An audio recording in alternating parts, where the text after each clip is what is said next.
আবুল মিয়া ফর্সা মানুষ, বউটা তাহার কালো, এই কারণে বউটা বেশি লাগে না তার ভালো।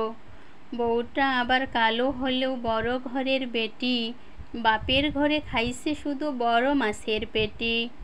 ভালো খেয়ে বড় হওয়া এই বেচারির মুখে, স্বামীর ঘরে ভর্তা ভাজি পান্তা কি আর ঢুকে। বউয়ের জ্বালা জামাই গরিব, স্বামীর বউ তার কালো, দুজনে কয় এমন সংসার ভেঙে দেওয়াই ভালো। দুইজনে ভুলিয়া তাদের দৈমানিকের কথা, সোনার সংসার ভেঙে দিল এ দুই মাতা পিতা। নিজের ভুলে পদ হারিয়ে পদ ভোলা এই নারী, নিজেই নিজের ঘর ভাঙিয়া গেল বাপের বাড়ি। ভেবেছিল ভাইয়েরা তার আগের মতোই আছে, আগের মতোই বাসবে ভালো, টানবে বুকের কাছে। বাপের বাড়ি গিয়ে দেখে ভাবনাটা তার ভুল, ভাই ভাবিদের হাতে এখন বিষকাটা আর হুল। কোথায় কোথায় কথার খটায় হুল ফুটায় দেয় গায়ে, পাড়াপড়শিও কাটা গায়ে লবণ দিয়ে যায়। ভাই ভাবিদের কাছ থেকে আঘাত পাওয়ার পর বুঝতে পারে স্বামীর ঘরে আসল স্বামীর ঘর।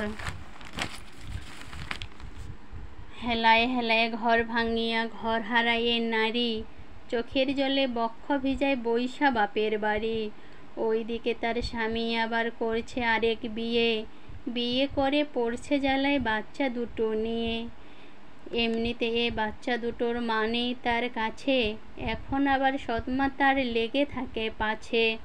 খানা খাদ্য খায় না ওরা, সারাটা দিন ঝিমায়, এদের নিয়ে বাপটা পড়ছে ফাটা বাঁশের চিপায়।